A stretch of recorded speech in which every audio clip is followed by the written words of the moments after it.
మీ ఆరాధన మరి జరిగింది. దానిలో మనం పాల్గొన్నాం.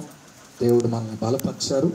ఈ సమయంలో మంచి తరుణంలోనికి ప్రభు మనల్ని ఈ పూట ఈ పునరుద్ధానమందు తీసుకుని వచ్చారు కనుక మరి కూడి వచ్చినటువంటి వారికి, వింటున్నటువంటి వారికి ప్రభు అయినటువంటి యేసుక్రీస్తు నామములో శుభ వందనాలు తెలియజేస్తా ఉన్నాను. అందరికీ వందనాలు.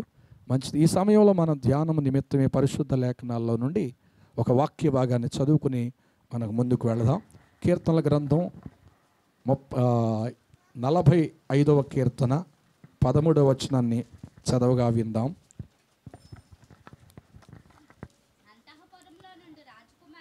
అంతఃపురంలో నుండి రాజకుమార్తె కేవలం మహిమ గలది, ఆమె వస్త్రము బంగారు బుట్టా పని చేసినది. స్తోత్రం, హల్లెలూయా. మన వాక్య అంశం ఏమిటంటే సుందర వస్త్రములను ధరించుకోవాలి. ఎవరు ధరించుకోవాలి?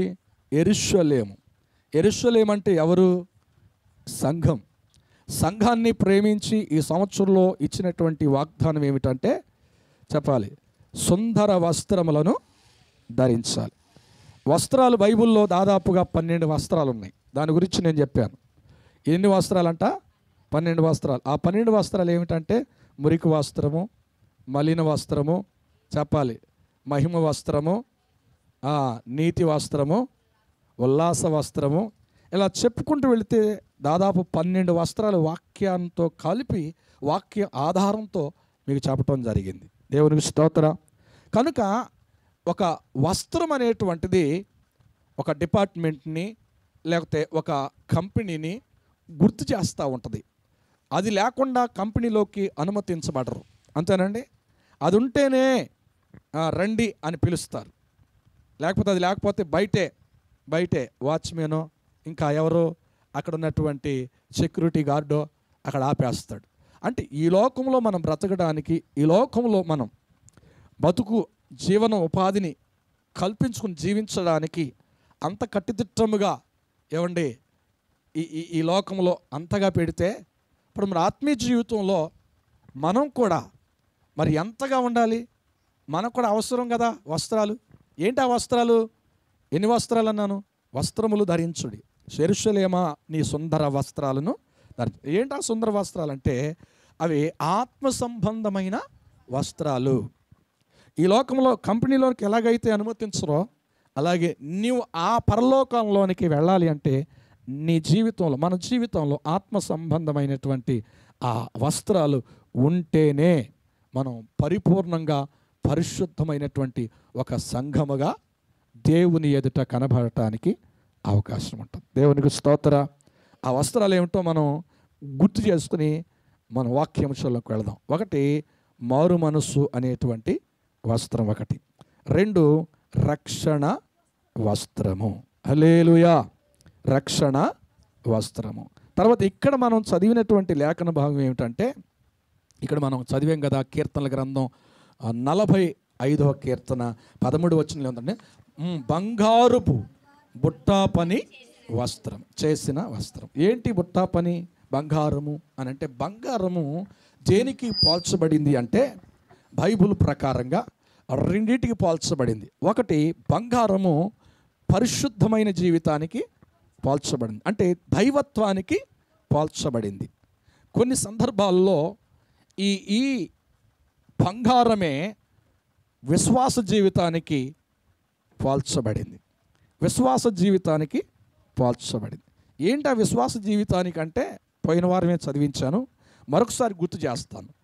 1 పేతురు పత్రిక 1వ అధ్యాయము మనం చదవగలిగితే 6వ వచనం నుండి 8వ వచనం వరకు అక్కడ ఉందంట. ఇందువలన మీరు మిక్కిలి ఆనందించుచున్నారు గాని అవసరమును బట్టి నానా విధములైన, చాలా జాగ్రత్తగా వినాలి చదివేటప్పుడు కూడా, శోధనల చేత ప్రస్తుతమున కొంచెము కాలము మీకు దుఃఖము కలుగుచున్నది. నశించిపోవు సువర్ణము. ఇది సువర్ణం అంటే బంగారము, నశించిపోవు సువర్ణము అగ్ని పరీక్ష వలన శుద్ధపరచబడుచున్నది కదా. శుద్ధపరచబడుతుంది అంటే అగ్నితో దేని శుద్ధపరుస్తారు? వెండి, బంగారం. వెండి విమోచనకు గుర్తు, బంగారము పరిశుద్ధతకి, విశ్వాస జీవితానికి గుర్తు.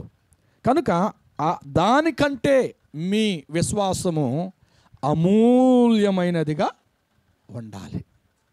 బంగారము కంటే అంటే ఎలాగైతే శోధనలు జరుగుతున్నాయి అంటే కొట్టబడుతుందో, అగ్ని పరీక్షకి అప్పగించబడుతుందో, అలాగే మన జీవితంలో కొన్నిసార్లు సమస్యలు, శోధనలు, కష్టాలు, బాధలు మనకు అనుమతించబడతాయి. అది శరీరం ద్వారా కావచ్చు, మానసికంగా కావచ్చు. అప్పుడు ఆ సమయాలలో, ఆ సందర్భాలలో మన ఆత్మీయ జీవితంలో విశ్వాసం ఎంత అనగా బంగారపు బుట్ట పని వస్త్రము, ఆ అమూల్యమైన విశ్వాసంలో మనం జారిపోయామా, లేక మనం కలిగి ఉన్నామా? ఉందా, లేక అపవాది సాతానుడు ఆ వస్త్రాన్ని దొంగలించాడా? హల్లెలూయా. కనుక ఈ బంగారపు బుట్ట పని, ఆ వస్త్రము అమూల్యమైన విశ్వాస జీవితం. దేవునికి స్తోత్ర. కనుక విశ్వాస జీవితం చాలా ప్రాముఖ్యం క్రైస్తవులకి. నేను చాలాసార్లు చాలా సందర్భాల్లో చెప్పాను, విశ్వాసం 2 రకాలు అని.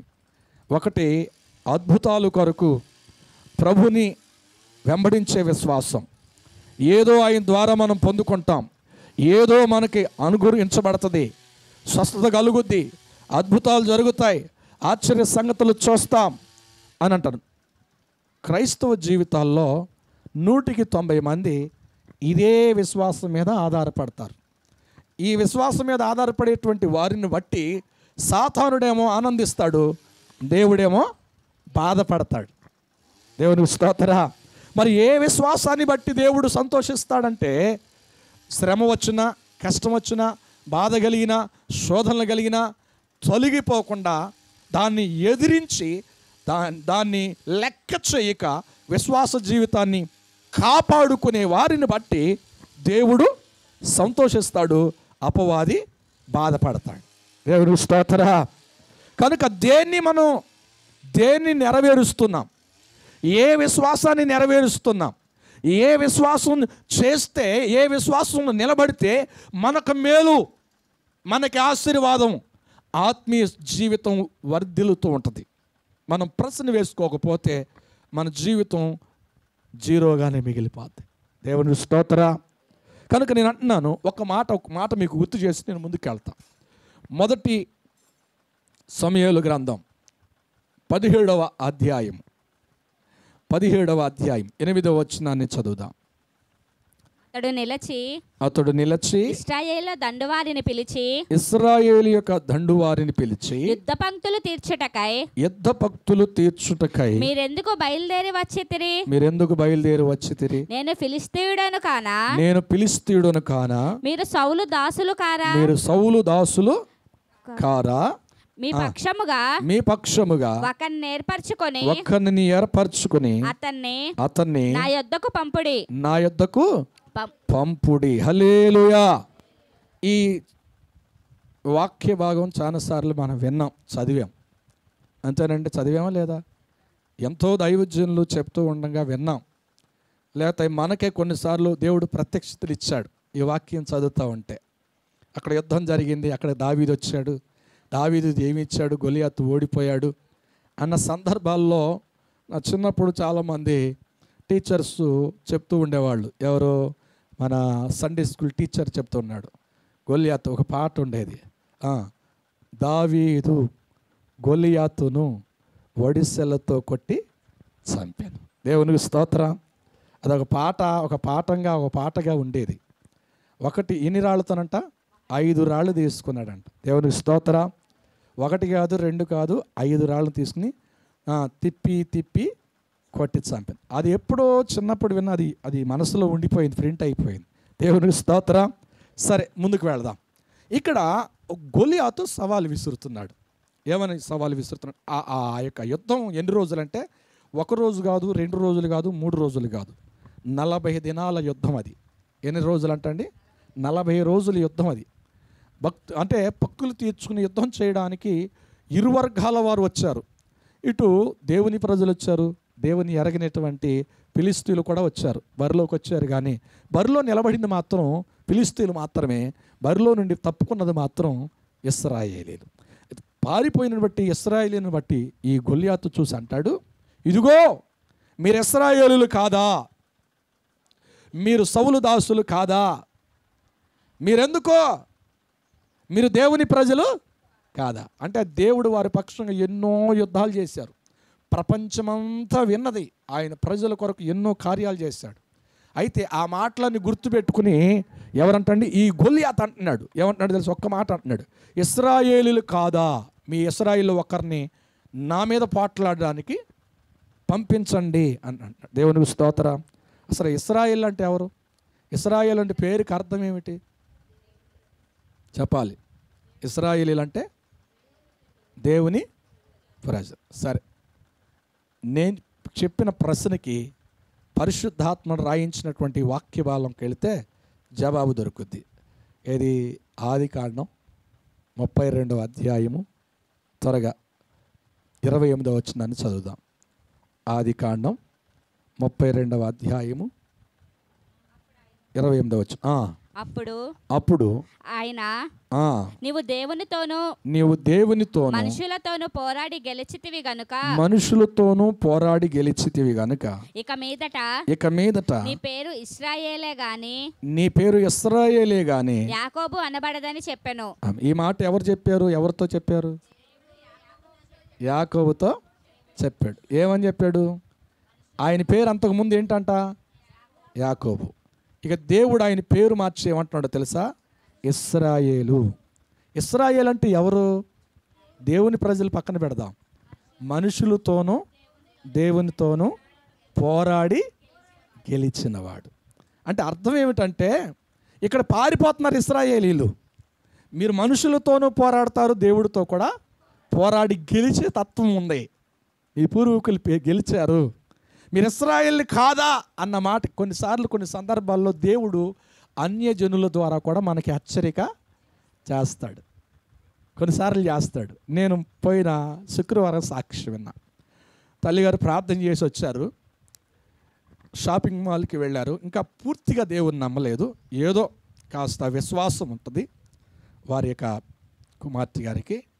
అయితే ఎక్కడికి వెళ్ళినా ఆ పాపం చూసి అంటారంట, మీరు దేవుని నమ్ముకున్నారా అని అంటారంట. అంటే అర్థం ఏమిటి? దేవుని ప్రణాళిక ఉంది కాబట్టి, ప్రార్థన బలం ఉంది కాబట్టి, వాక్యము స్వార్థ కాస్త వెళ్ళింది కాబట్టి దేవుడు త్వరపెడుతున్నాడు కనుక ఎవరితో మాట్లాడుతున్నాడంట? దేవుని నమ్మిన వారితో మాట్లాడుతున్నాడు, దేవుని ఎరగిన వారితో కూడా మాట్లాడతాడు. అంటే కొన్నిసార్లు కొన్ని సందర్భాల్లో దేవుడు హెచ్చరిస్తాడు. కొన్నిసార్లు మనం టూకీగా తీసుకుంటాం, నా గురించి కాదులే, నన్ను కాదులే అన్నట్టుగా మనం పక్కన పెట్టేస్తాం.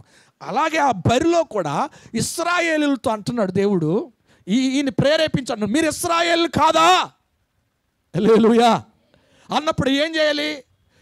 వాళ్ళు పారిపోతున్నటువంటి వారు ధైర్యంగా ఆ బరిలో నిలబడాలి.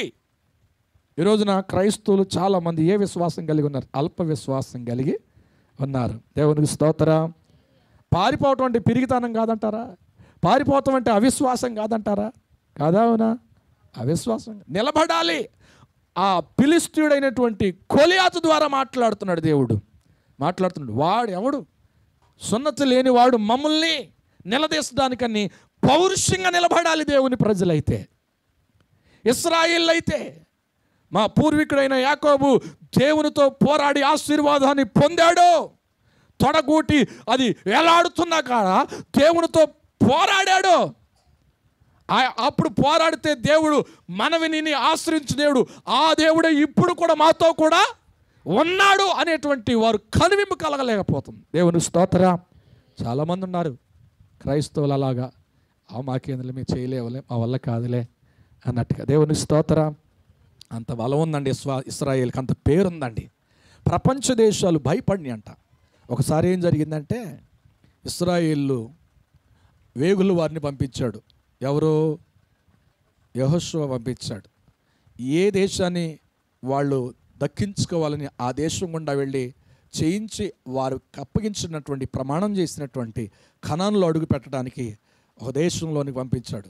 పంపిస్తే వాళ్ళు ఎక్కడికి వెళ్ళారంటే ఆ గోడ మీద ఇల్లు కట్టుకున్నటువంటి ఒక రహాబ్ అనేటువంటి స్త్రీ దగ్గరికి వెళ్ళారు. వెళితే అక్కడ ఇచ్చినటువంటి సాక్ష్యాన్ని బట్టి నేను చెప్తున్నాను, ఆమె చరిత్ర గురించి అవ్వట్లేదు. కానీ అక్కడ ఏమని చెప్పింది తెలుసా? మీకు మీ దేవుడు చేసినటువంటి కార్యాలను చూసినప్పుడు, మీ పక్షంగా దేవుడు చేసిన కార్యాలు మా గుండె ఏమవుతుందంటండి, భయం అనిపిస్తుంది. అన్ని కార్యాలు మీ దేవుడు చేశాడు. హల్లెలూయా.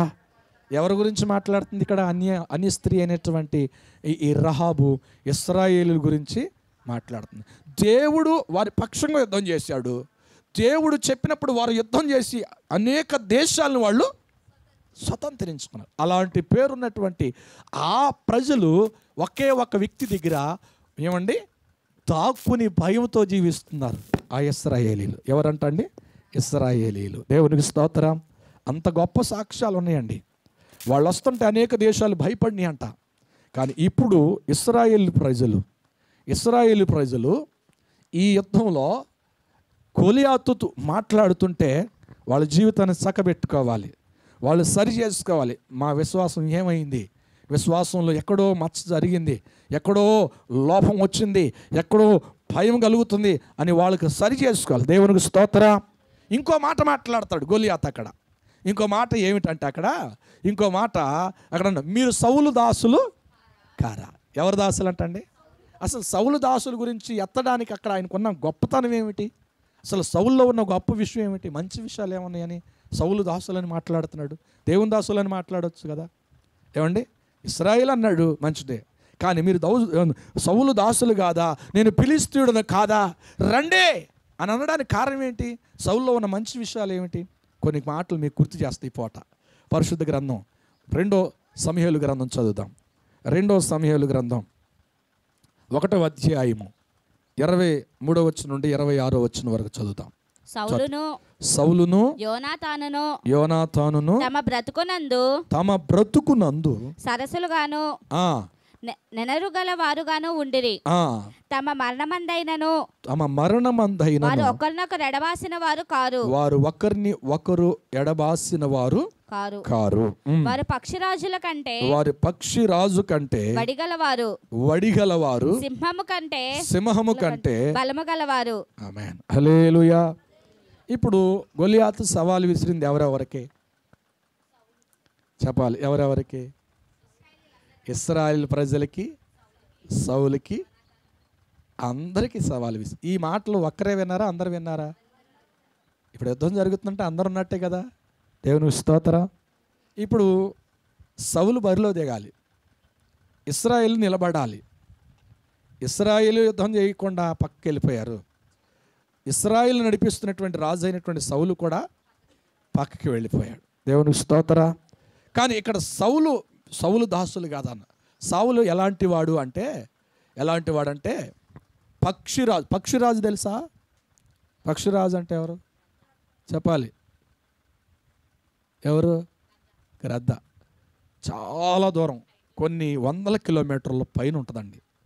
ఆ పైన ఉన్నటువంటి ఆ పక్షిరాజు గ్రద్ద అక్కడి నుంచి ఈ భూమి మీద దాని దృష్టి నిలుపుద్ది.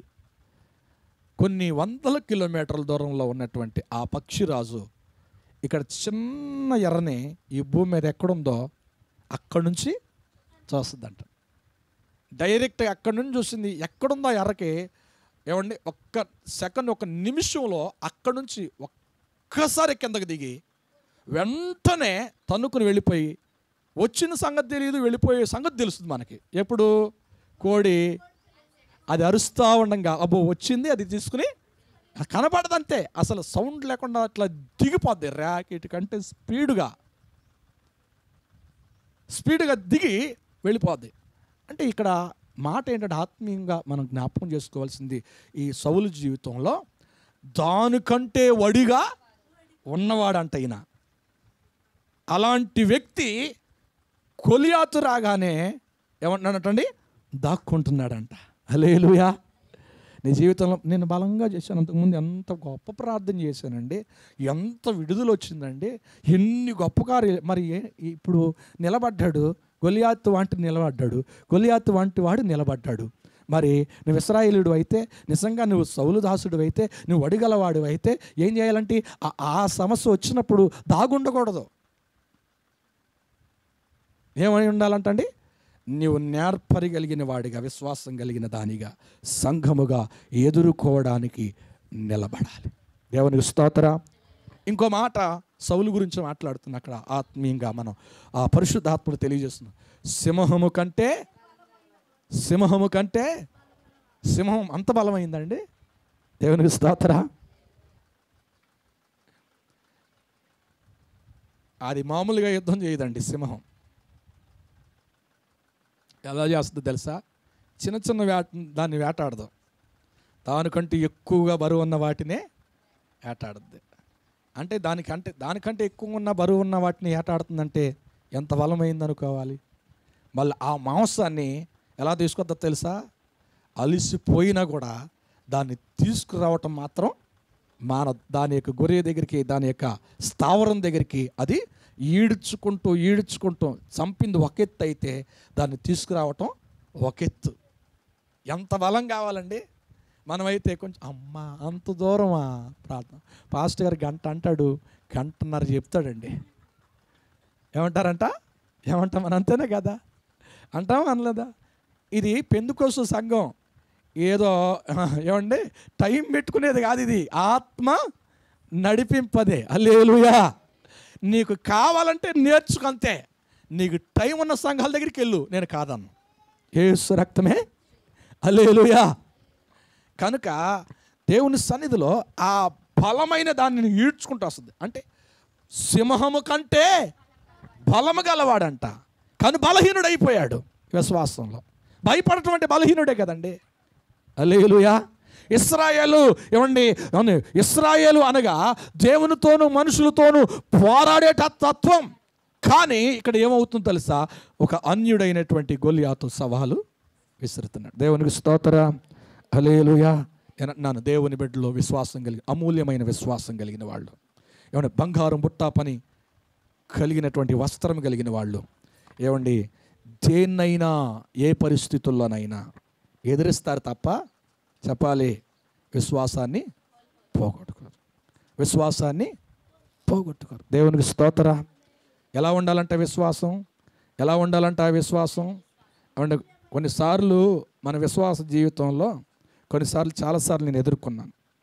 కొన్నిసార్లు సమాధి కార్యక్రమాలకు వెళుతున్నప్పుడు అనేవాళ్ళు తెలియక, విశ్వాసం అంటే ఏమిటి తెలియక, అయ్యా బాగా జరిగిందిగా, ఏమి బాగా వెళ్ళిందిగా, ఏమి ఇట్లా యాక్సిడెంట్ చచ్చిపోయింది, ఇప్పుడు ప్రభుని లేపమను, మీకు విశ్వాసం ఉంటే ఆమెను లేపమను. కొంతమంది అక్కడ విశ్వాసలేం, వాగు నీకు తెలియదు, ఆగు ఆయన అటగా అంటాడు, నీ కార్యక్రమం చేయండి అయ్యా. మనం నమ్ముకున్నది అద్భుతాల కొరకు కాదు, జరుగుతుంది, జరగకపోతాయి, కానీ ప్రభువును మాత్రం మనం విడిచిపెట్టనే ఎందుకో తెలుసా? మనం కొంతకాలం ఈ లోకంలో ఉండి వెళ్ళిపోతాం, కానీ మనం ఉండవలసిన స్థలం ఏదో ఈ లోకంలో మనం గుర్తించకపోతే మనలో ఉన్నటువంటిది విశ్వాసం, అద్భుతాల కొరకే ప్రభుని వెంబడిస్తున్నాం. మన నిరీక్షణ, మన విశ్వాసం ఏమిటంటే మనం పరలోకంలో ఆయనతో కూడా ఉండాలి. దేవునికి స్తోత్రం. నేను బయట ఎందుకు మనుషులను గుర్తు చేస్తా? ఇద్దరు దేవుని బిడ్డలే, ఇద్దరు భక్తి గల వాళ్ళే, ఇద్దరు ఒకే మందిరానికి వెళ్తున్నారు, ఇద్దరు ఒకే ఇంట్లోనే ఉంటున్నారు, విశ్వాసంతో ఉన్నారు. కానీ వాళ్ళ విశ్వాసంలో వ్యత్యాసం ఎలా ఉందో నేను చెప్తున్నాను. ఒకవేళ ఏ విశ్వాసంలో ఉన్నారో మీరు పరీక్ష చేసుకోండి. దేవునికి స్తోత్రం. ఒక ఆయనేమో ధనవంతుడు, ఒక ఆయనేమో పేదవాడు. ఒక ఆయనకేమో ఆరోగ్యం ఉంది, ఒక ఆయనకేమో బలహీనత ఉంది. మీకు దగ్గరికి వచ్చేసినట్టుంది, మీకు గుర్తొచ్చేసినట్టుంది. ఒక ఆయనకేమో చుట్టూ జనాలే, ఒక ఆయన్నేమో కుక్క ఎప్పుడు వెంబడిస్తుంది. హల్లెలూయా. ఆయన తింటుంటేనే ఒక ఆయనకేమో ఏమండి వెన్న, ఇంకా పెరుగు, మంచి ఇప్పుడు తిన్నది రేపు తింటలా, శ్రేష్టమైన పదాలు తింటున్నాడు, లేదా శ్రేష్టమైన ఆహారం తింటున్నాడు. ఒక ఆయనేమో మట్టిలో పడిపోయిన దాన్ని తుడుచుకుని తింటున్నాడు. ఒకరోజు ఇద్దరికి మరణం వచ్చింది. ఇద్దరు చనిపోయేటువంటి సమయం వచ్చింది. చనిపోయారు. ఒక ఆయనేమో పాతిపెట్టబడ్డాడు, ఒక ఆయనేమో దేవదూతల చేత తీసుకెళ్ళిపోయాడు. ఇప్పుడు వీరిద్దరిలో ఉన్నది ఎవరిది అమూల్యమైన విశ్వాసం? హల్లెలూయా. ఇప్పుడు రోగం ఉందని ప్రభుని విడిచిపెడితే దేవదూతలు వచ్చి ఆయన తీసుకెళ్ళయ్యా, అయ్యా తినటానికి ఆహారం లేదయ్యా, నిన్ను నమ్ముకున్నాను కదా, ఏంటి పరిస్థితి అనుకుంటే దేవదూతలు వచ్చి ఆయన తీసుకెళ్ళయ్యా, పరలోకంలోకి తీసుకెళ్ళయ్యా. హల్లెలూయా. నేను అనేది ఏమిటంటే దేవుని నమ్మిన తర్వాత జరుగుతున్న దాన్ని బట్టి ప్రశ్నించు, కానీ ఆ ప్రశ్న నీ జీవితంలో మైనస్గా ఉండకూడదు. వస్తాయి సమస్యలు, వస్తాయి, కృంగిపోకూడదు. నీ ఆలోచన, నీ విశ్వాసం ఏమిటంటే ఎప్పటికైనా నేను దేవునితో ఉండాలి. అది కదా విశ్వాసం అంటే. దేవునికి స్తోత్రం. హల్లెలూయా. కనుక ఆ ఒక్క వ్యక్తి ఏమో, ఆ కోరిందల్లా తిన్నవాడేమో నరకంలో ఉండి తరక యాతన పడుతున్నాడు. అన్నిటిని వదులుకుని విశ్వాసం కాపాడుకున్నవాడేమో ఎక్కడున్నాడంట? పరదేశంలో ఉన్నాడు. దేవునికి స్తోత్రం. నేను ఈ రోజున నేను అదే చెప్తున్నాను దేవుని బిడ్డలుగా, దేవుని ప్రజలకి, దేవుని సంఘానికి. ఈ సంవత్సరం దేవుడు మనకిచ్చినటువంటి ఆ సంఘ వాగ్దానం ద్వారా నీ సుందర వస్త్రములు అనగా అమూల్యమైన విశ్వాసం. దేవునికి స్తోత్రం. హల్లెలూయా. మనం ఎదిరించి నిలబడాలి తప్ప కృంగిపోకూడదు. సమస్యలు వస్తాయి, శ్రమలు జరుగుతాయి. శ్రమల ద్వారా కొన్నిటిని మనకు ప్రభు నేర్పిస్తాడు. దేవునికి స్తోత్రం. పోయిన వారమే చెప్పా, విశ్వాసుల పట్టికలో అనే హెబ్రీయులకు రాసిన పత్రిక 11వ అధ్యాయం విశ్వాసుల వీరుల పట్టిక అదంతా. దానిలో ఒక ఆయన్ని ఎత్తి చెప్తాడు. ఎవరంట ఆయన? యోబు యొక్క సహనమును మీరు విన్నారా, యోబు యొక్క ఓర్పును మీరు గుర్తెరిగారా అని అంటాడు. దేవునికి స్తోత్రం. ఏంటి యోబు యొక్క సహనము, యోబు యొక్క ఓపిక, ఓర్పు అని అంటే, ఒక్కసారి మనం వెనక్కి వెళ్తే ఆయన గురించి పరిశుద్ధాత్మ చాలా సంగతులు, ఆత్మ సంబంధమైన సంగతులు, ఆ అమూల్యమైన విశ్వాసానికి సంబంధించినటువంటి కొట్టొచ్చినట్టుగా ఆయన జీవితంలో మనకి చక్కగా కనబడతాయి. ఏంటో తెలుసా? ఒక్కరోజునే 10 మంది పిల్లలను బాగొట్టుకున్నాడండి. వాళ్ళ 3 ఆడపిల్లలు, 7 మగపిల్లలు. ఆ మగపిల్లలు ఆడపిల్లలు ఒక్క రోజున పోయారంటే ఎంతమంది దేవుళ్ళో నిలబడతారండి? దేవుని ఎంతమంది ప్రార్థన చేస్తారండి? ఎంతమంది ఉపవాసం ఉంటారండి? ఉంటారా? ఉండగలుగుతారా? ఉంటాక మనసు ఉంటుందా? మనసు సహకరిస్తుందా? అంత మాత్రమే కాకుండా ఎక్కడో కాదంట, ఆయన కళ్ళెదురుగానే పాత పెట్టించుకున్నాడంట. ప్రతి దినం లేచి చూసినప్పుడు ఆ సమాధులు కనపడతా ఉన్నప్పుడు, పట్టును పుట్టిన పిల్లలు ఎదురుగా కనపడుతున్నప్పుడు ఏమండి వద్దన్నా కూడా ఏమండి దుఃఖము తన్నుకుని వస్తుంది. అది దిగమింగుకున్నాడండి, అది ఓర్చుకున్నాడండి. ఎంత వేగంగా పెరిగిపోయిందో ఆ ఊజు దేశం చుట్టుపక్కల. యోబు కంటే ధనవంతుడు ఈ చుట్టుపక్కల ఎక్కడా లేడు అన్నది, అది ఒక్క రోజులోనే ఆ పేరంతా కూడా దరిద్రుడు అని పేరు వచ్చేసింది. ధనవంతుడు అని పేరుని దరిద్రుడిని ఒక్క రోజులోనే వచ్చింది. అలాగా TV5, TV1, TV9 వాళ్ళందరూ ఒకళ్ళ తర్వాత ఒకళ్ళు కుక్క తిప్పకుండా వచ్చి, నీ పిల్లలు చచ్చిపోయారంటే, నీ గొర్రెలు వెళ్ళిపోయినాయి అంటే, నీ గాడిదలు ఎవరో తీసుకెళ్ళిపోయారంటే, సుడిగాల చేత నీ ఇల్లు ఆ గెస్ట్ హౌస్ కూలిపోయిందంటే, ఇవన్నీ ఒకే రోజున ఒకే మనిషికి వస్తే ఎలా ఉంటుంది చెప్పండి? ఎలా ఉంటుంది చెప్పండి? ఊహించుకోండి. అసలు ఎలా ఉంటుంది చెప్పండి? మైండ్ మారిపోయి మెంటలు వచ్చేస్తాయి. రావా? అలాగే మెంటల్ షాక్ అయిన వాళ్ళు ఎంతమంది లేరు ప్రపంచంలో? కానీ అలా అవ్వలేదు ఆయన. ఒక మాట అన్నాడు.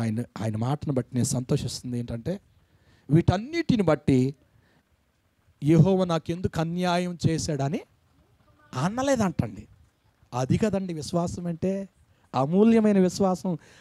ఆ బంగారు బుట్ట పని వస్త్రము అంటే అది కదా ఈ రోజుల్లో చూసేది ఆయన, ఈ రోజుల్లో కావాలని కోరుకునేది. అందరు కాదు సంఘంలో, దేవునికి స్తోత్రం, అందరూ కాదు.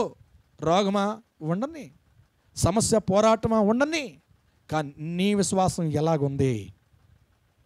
స్తోత్ర. కనుక అంత సమస్య ఏమి లేదు కదండి. ఇప్పుడు దేవుడు వెంటనే కార్యం చేస్తున్నాడే, వెంటనే నీకు జవాబు ఇస్తున్నాడే, వెంటనే నీకు సొల్యూషన్ చేస్తున్నాడే, వెంటనే నీకు అద్భుతం అయినా చేస్తున్నాడు. కానీ వెంటనే మర్చిపోతున్నాం, అవిశ్వాసంలోకి వెళ్ళిపోతున్నాం. దేవునికి స్తోత్ర. కనుక ఒక మాట నేను చెప్పనండి ఈ పూట.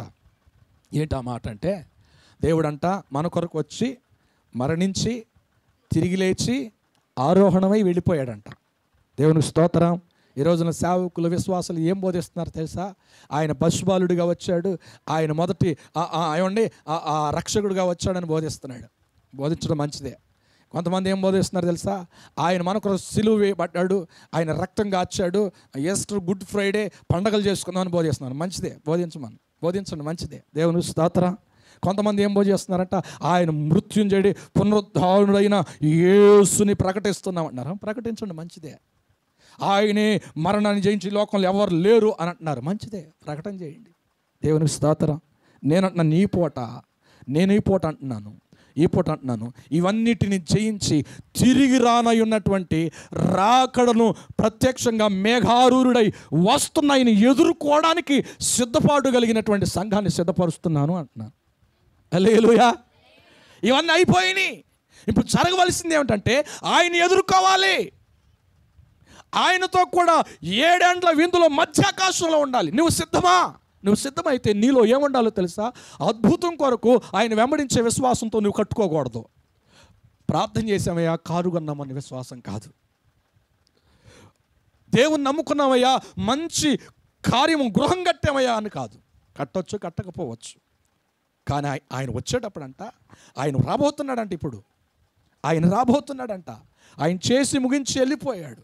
ఇంకా ఆయన ఉయ్యాల తొట్లు వేస్తున్నావే, ఇంకా ఆయన సిలువుకు వేస్తున్నావే, ఇంకా ఆయన సమాధిలోనే వెతుకుతున్నావేమో. ఇప్పుడు ఎతకవలసింది ఏంటంటే, మేఘాల మీద ఆయన ఎప్పుడు వస్తాడో, ఆయన వచ్చేటప్పుడు నాలో ఏమండి అవిశ్వాసం ఉందా, భయంతో కూడిన విశ్వాసం ఉందా, ఆత్మ సంబంధమైన అమూల్యమైన ఇదిగో లోకములో శ్రమలో కృంగిపోకుండా, సమస్యల్లో నీరసలకుండా, వాటి వైపు చూడకుండా, నా రాజు నా ప్రియుడు వస్తున్నాడు, ఆయన ఎదుర్కోగలిగినటువంటి ఒక సార్వత్రిక సంఘముగా ఒక అమూల్యమైన విశ్వాసం, బంగారు బుట్ట పని వస్త్రము నాలో ఉందా లేదా అని మనం హల్లెలూయా. ఎందుకు ఈ మాట అంటున్నానంటే వాక్యాన్ని బట్టి అంటున్నాను. ఆ వాక్యాన్ని చదివి నేను ముగించేస్తా. పరిశుద్ధ లేఖనాల్లో నుండి క్రొత్త నిబంధన లూకాసు వార్త 18వ అధ్యాయము 18వ వచనాన్ని చదువుదాం.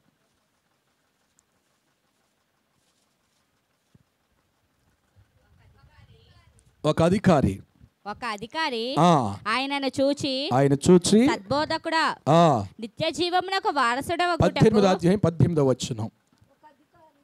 నిత్య జీవమునకు వారసుడవగుటకు లూకాసు వార్తనమ్మా. ఓకే.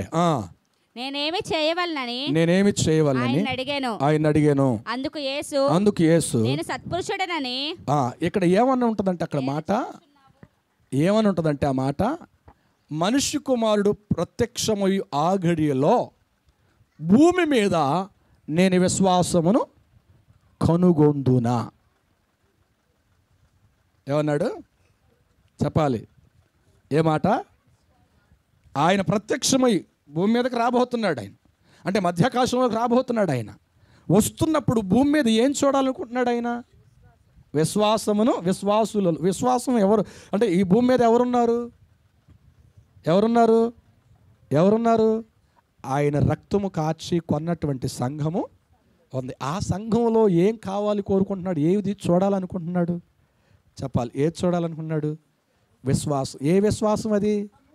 అమూల్యమైన శ్రమలను కానీ, శోధనను కానీ, సమస్యలు కానీ లెక్క చేయక ప్రభు కొరకు నిలబడే విశ్వాసము కావాలని కోరుకున్నాడు. అందుకే అన్నాడు ఉందా అంటే కరువు అయిపోతుందంట. ఈ దినాల్లో కరువుగా ఉంది, అంటే కొదవుగా ఉంది, కొంచెమే ఉంది. ఒకవేళ నీ జీవితంలో అపవాది దొంగలించాడేమో ఆ అమూల్యమైన విశ్వాస ఆ వస్త్రాన్ని. దేవునికి స్తోత్ర, హల్లెలూయా. ఆయన రాబోతున్నాడు, సంఘములో విశ్వాసాన్ని కనుగోవాలనుకుంటున్నాడు. కనుక ఆ విశ్వాసము దేవుని సన్నిధిలో ఉందా, అదే కలిగి ఉన్నామా లేదా? దేవునికి స్తోత్ర. అసలు విశ్వాసం అంటే ఏమిటి? శ్రమల్లో శోధనలో నిలబడాలని మనం ఉండాలి, అది అమూల్యమైన విశ్వాసం అనుకున్నాం. విశ్వాసం అంటే ఏమిటి?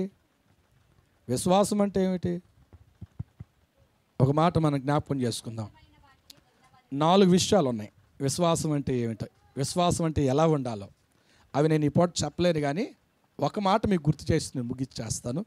1 యోహాను పత్రిక 5వ అధ్యాయము 4వ వచనాన్ని చదవగా విందాం. 1 యోహాను పత్రిక 5వ అధ్యాయము 4వ వచనం.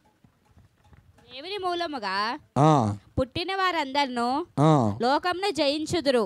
లోకమును జయించిన విజయము మన విశ్వాసమే. ఆమేన్, హల్లెలూయా. విశ్వాసం అంటే ఏమిటి చెప్పాలి? లోకమును జయించుటే మన విశ్వాసం. లోకమును జయించటం అంటే ఏమిటి? లోకమును జయించటం అంటే ఏమిటి? చాలామంది లోకంలోనే పడిపోతున్నారు. దానిలో సేవకులు ఉన్నారు, సేవకురాళ్ళు ఉన్నారు, విశ్వాసులు ఉన్నారు, దేవుని స్తోత్ర, సంఘ పెద్దలు ఉన్నారు, దేవుని స్తోత్ర, హల్లెలూయా. ఎందుకంటే విశ్వాసంలో నుండి పడిపోతున్నారు. ఎందుకు పడిపోతున్నారంటే ఇక్కడ లోకాన్ని జయించలేకపోతున్నారు.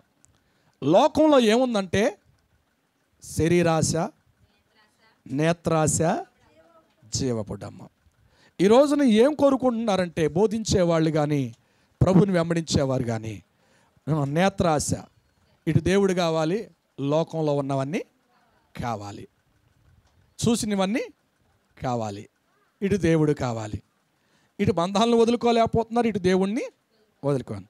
దేవుని కట్టడలు వదులుకోలేకపోతున్నారు, లోకంలో పద్ధతులు వదులుకోలేకపోతున్నారు. దేవునికి స్తోత్ర. నేను అంటున్నాను అది కాదండి విశ్వాసం అంటే. లోకమును జయించాలి. ఒక మాట మీకు చెప్తున్నా, లోకము ఎక్కడుందంటే అది సంఘంలో ఉంది, సంఘం ఎక్కడుంది అంటే లోకంలో ఉంది. అట్లా కాదు, సంఘము లోకంలో ఉన్నప్పుడు లోకం వెలిగించబడాలి. లోకము సంఘంలోకి వచ్చినప్పుడు సంఘము ఏమండి, సంఘము ఆ చీకటిని చేయించాలి. దేవునికి స్తోత్ర, చేయించాలంతే. అదే కదా విశ్వాసం అంటే. లోకమును జయించటమే మన విశ్వాసం. దేవునికి స్తోత్ర. లోకం అంటే ఏమిటి? లోకములో శరీరాశ, నేత్రాశ, జీవటంపం. ఏంటి శరీరాశ, నేత్రాశ, జీవడము? శరీరాశ అంటే తెలుసు, ఎన్నోసార్లు మనం వద్దనుకుంటాము, ప్రతిష్ఠ చేసుకుంటాము, కానీ అదే కావాలి, అదే కోరుకుంటాం. కంటికి నచ్చింది. అలాగా మన అవ్వగారు పడిపోయారు. మన ఆది పురుషుల్లో నుండి అవ్వగారు అలాగే పడిపోయి చూసిన దాన్ని రమ్మిగా అనిపించింది, ఆహారానికి రుచిగా అనిపించింది, కంటి ద్వారా పడిపోయింది. ఈరోజున కంటి ద్వారా పడిపోయేటువంటి సేవకులు చాలామంది ఉన్నారు, విశ్వాసులు చాలామంది ఉన్నారు. దేవునికి స్తోత్ర, హల్లెలూయా, హల్లెలూయా. 2 శరీరాశ.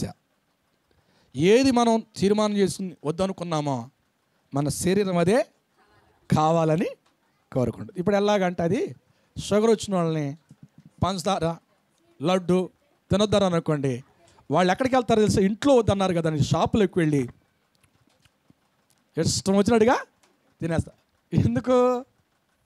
ఎందుకు? ఆ శరీరం అదే కోరుకుంటుంది. దేవునికి స్తోత్ర. అంతేనే కాదా? అలాగే ఈ రోజున మనం ఆ శరీర కోరికలను మనం జయించుదాముగాక. ఇప్పుడు చాలామంది వాళ్ళని విమర్శించడానికి నేను ఎంతటి వాడిని, కానీ దేవుడు నన్ను ఎన్నుకున్నాడు కాబట్టి సత్యం వాక్యంలో నన్ను నడిపిస్తున్నాడు. కానీ ఇప్పుడు బోధిస్తున్నటువంటి సేవకులు చూస్తుంటే వాళ్ళని చూస్తున్నాను, హీరోలా పాస్టర్లా అని అర్థం కావట్లేదండి.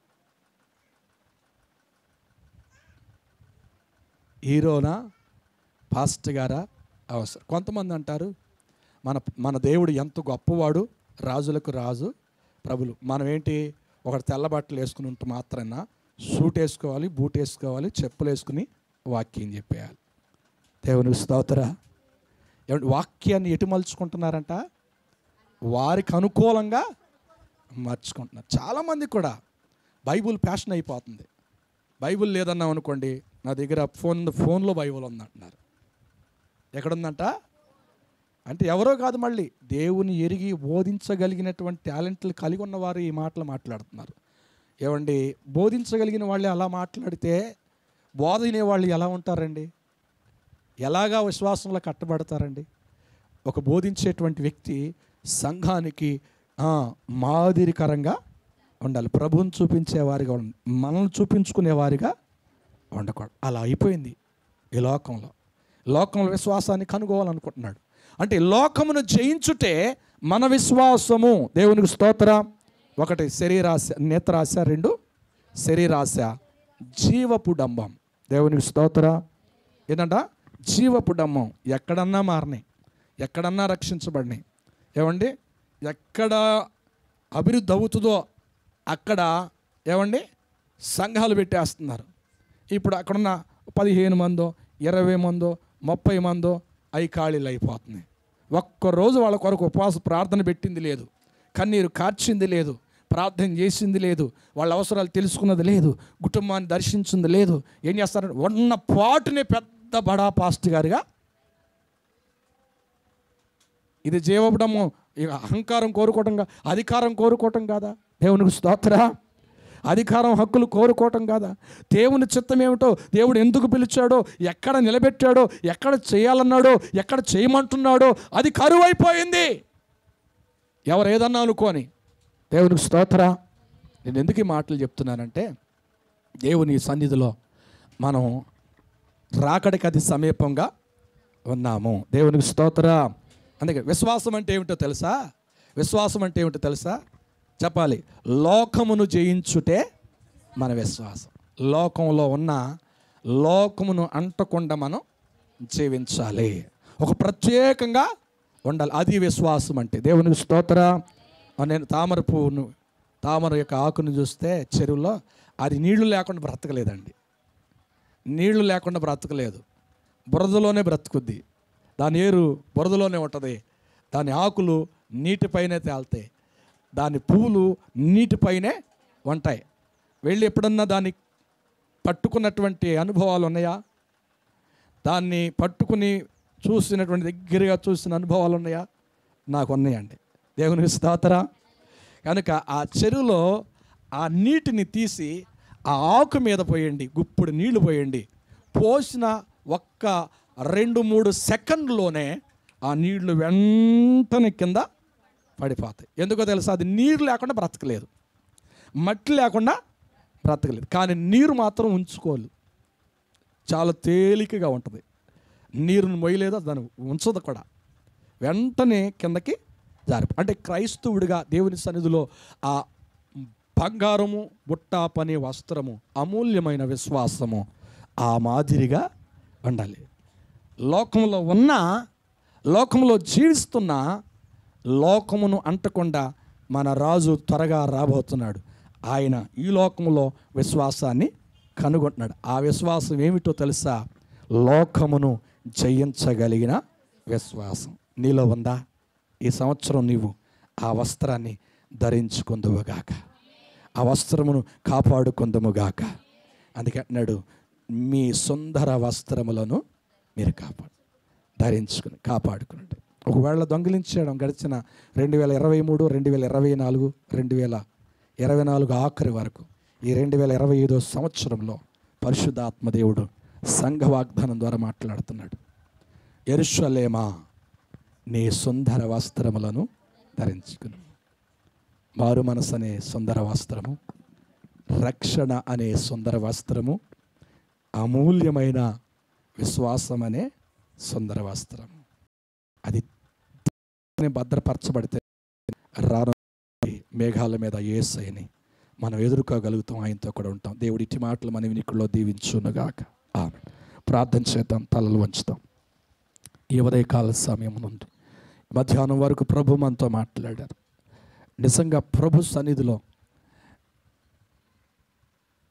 దావీదు గెలవగలిగాడంటే దావీదుకున్న గొప్పతనాన్ని బట్టి కానీ, దావీదుకున్న బలాన్ని బట్టి కాదు, దావీదులో ఉన్న విశ్వాసముని బట్టి, దావీదులో మనస్సులో ఉన్న విశ్వాసముని బట్టి నేను ఆ సమస్యను ఎదుర్కోగలను, నేను ఎదిరించగలను, ఓడించగలను, నేను ఈ రోజున జయించగలను అనే ఒక విశ్వాసం ఆయనలో ఉంది. ప్రగాఢమైన విశ్వాసం, అది ఆత్మ సంబంధమైన విశ్వాసం.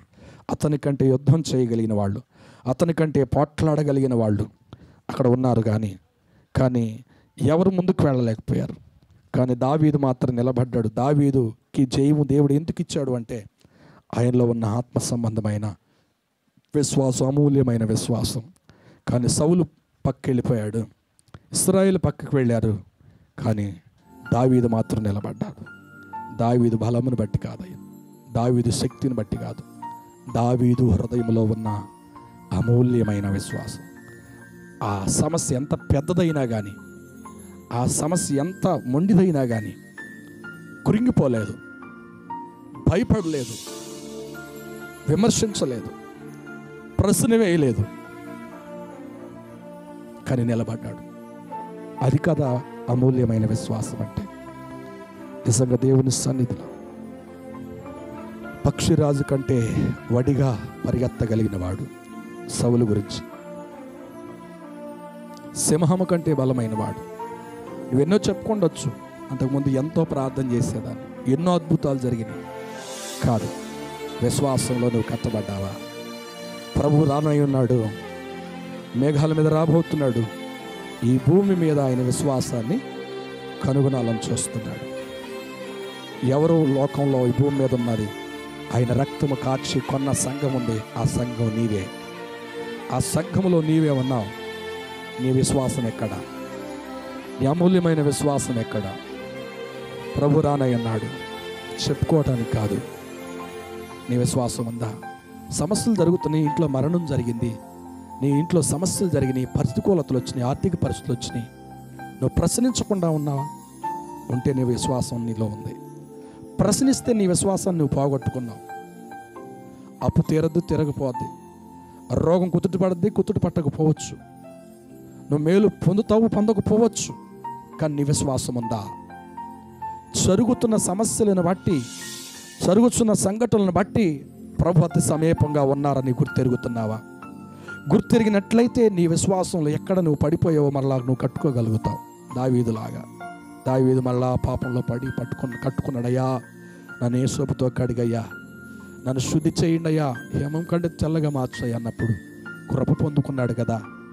అలాగే నీవు కూడా నువ్వు ఎక్కడ పడిపోయావు? గడిచిన సంవత్సరంలో నీ మారు మనసు పొందిన తగిన జీవితం జీవించక నువ్వు పడిపోయావేమో. ఒకసారి ఆ వస్త్రాన్ని, ప్రభా నాకు మళ్ళా తిరిగి నాయన, రక్షణ అనే బాప్తిసం నువ్వు పొంది కూడా ఆ రక్షణకి, ఆ బాప్తిసం తగిన జీవితాన్ని నువ్వు జీవించలేకపోయాము. ఆ వస్త్రం పోగొట్టుకున్నావేమో, అపవాది తీసేడేమో. ప్రభుని అడిగయ్యా, ఆ బాప్తిసం తగినటువంటి జీవితంలో ఎన్నోసార్లు అయ్యా తండ్రి ప్రభా, ఆ ప్రత్యేకమైన తండ్రి, ఆ అనీతికరమైనటువంటి యోగికరమైనటువంటి ప్రభా ఆ ప్రవర్తనను జారిపోయానేమో. ప్రత్యేకంగా గారడి విద్యగాడినటువంటి సీమోన్లాగా మారు మనసు పొంది ఉన్నానని చెప్పేసి లోకానుసారంగా ఉన్నానేమో. కనుక విశ్వాసం అనగా ఇదిగో బైబిల్ చెప్తున్న మాట 4 విషయాలు. 1, దేవుని సన్నిధిలో విశ్వాసము అంటే లోకమును జయించుటే నీ విశ్వాసం. లోకము నీలో ఉందా? లోక ఆచారాలు, అలవాట్లు ఉన్నాయా? ఇంకా ప్రభువుకు నీవు అవకాశం ఇవ్వట్లేదా? అయితే నీ విశ్వాసంలో నువ్వు కట్టబడలేదు, నీ విశ్వాసం స్థిరత్వంగా లేదు. ఇంకా అటే నీ లోకం వైపే ఉన్నావు, నువ్వు జయించలేకపోయావు. నీ విశ్వాసంలో మచ్చ డాగు కనబడుతుంది. కనుక శోధన రాగానే తప్పుకుంటున్నావు, శోధన రాగానే, సమస్య రాగానే అలుగుతున్నావు. అది కాదు కదా విశ్వాసము. జరిగినా జరగకపోయినా, మేలు జరిగినా నువ్వు చూడకపోయినా నీ విశ్వాసం, ప్రభుత్వం ఉన్న విశ్వాసం మారకూడదు కదా. అది కాదు కదా ఈ లోకం మట్టుకైనా.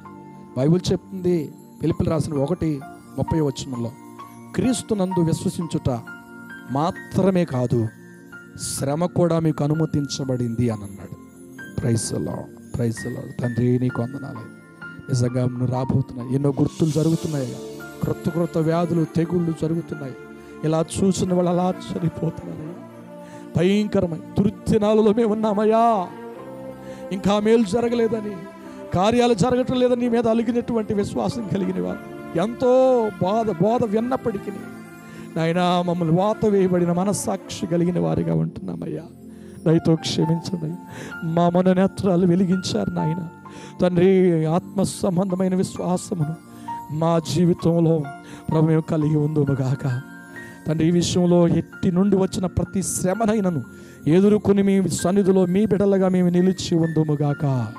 కృప దయచేయండి, బలపరచండి, ఆశీర్వదించండి, ఆత్మాసారంగా మమ్మల్ని నిలబెట్టండి. కృప దయచేయండి నాయన, మమ్మల్ని పరిశుద్ధపరచండి. ఇప్పుడు వరకు జీవించిన విశ్వాస జీవితం ఒక ఎత్తు అయితే, ఇప్పుడు జీవించవలసినటువంటి విశ్వాస జీవితం అది నీకు ఇష్టానుకారం, నీకు అనుకూలంగా, నీ వాక్యానుసారముగా ఉండినట్లుగా మీరు మలచండి అయ్యా, బలపరచండి. అది పైకే కాదు నాయన, క్రియలోను విశ్వాసంలోను మా విశ్వాసం మేము కలిగి ఉండేవారుగా ఉండాలి.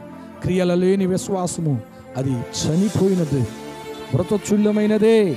కనుక తండ్రి, ప్రత్యేకంగా ఆయన జీవించగలిగినటువంటి విశ్వాసం, ఇతరులను వెలిగించగలిగిన విశ్వాసం, ఇతరులకు మాదిరి కలిగిన ఉన్నటువంటి విశ్వాసం మా జీవితంలో ఆ వస్త్రముని మేము ధరించుకుందాముగాక. తండ్రి, అట కృపనిచ్చి నడిపించండి, దీవించండి, బలపరచండి, ఆశీర్వదించండి. ఎంతమంది నీ రాకడ కొరకు సిద్ధపాటు కలిగి ఉన్నారు. అపవాది నాయన బిడ్డలని ఎంతమంది అయితే జల్లుడు పడుతున్నారు, వాళ్ళు మీ బిడ్డలు పడిపోకుండా నాయన ఆత్మ సంబంధమైన విశ్వాసం, నాయన ప్రభా తండ్రి, ఆత్మ సంబంధమైనటువంటి రక్షణ బాప్తిస్మ అనుభవంలో, ఆ ఆత్మ సంబంధమైనటువంటి నాయన మారు మనసు కలిగిన అనుభవంలో నీ బిడ్డలో ఆ వస్త్రములు ధరించుకుని నీ సన్నిధిలో ఒక విశేషమైనటువంటి ఒక సార్వత్రిక సంఘముగా మీ సన్నిధిలో నిలిచి ఉందురుగాక. కృప దయచేయండి, మీరు శుద్ధి చేయండి, బలపరచండి, దీవించండి, ఆశీర్వదించండి. యేసుక్రీస్తు నామములో ప్రార్థించి అడిగి వేడుకొంచున్నాను తండ్రి, ఆమేన్. యేసు రక్తమే ఇచ్చి, ప్రవేశ రక్తమే ఇచ్చి, ప్రవేశ నామం సంపూర్ణ విజయం కలుగునుగాక. తండ్రి అయిన దేవుని ప్రేమ, కుమారుడైన యేసయ్య కృప, పరిశుద్ధాత్మ సహవాసము, ఆయన సన్నిధి కూడిన మనకు లోకం సకల పరిశుద్ధులకును, అలాగే దేవుని సన్నిధిలో అమూల్యమైన విశ్వాసం కావాలని కోరుకుని సిద్ధపాటు కలిగి జీవించాలని తీర్మానం చేసుకున్న వారందరికీ సదాకాలముతో నడిపించునుగాక. ఆమేన్, ఆమేన్. అందరికీ వందనాలు. ప్రైజ్.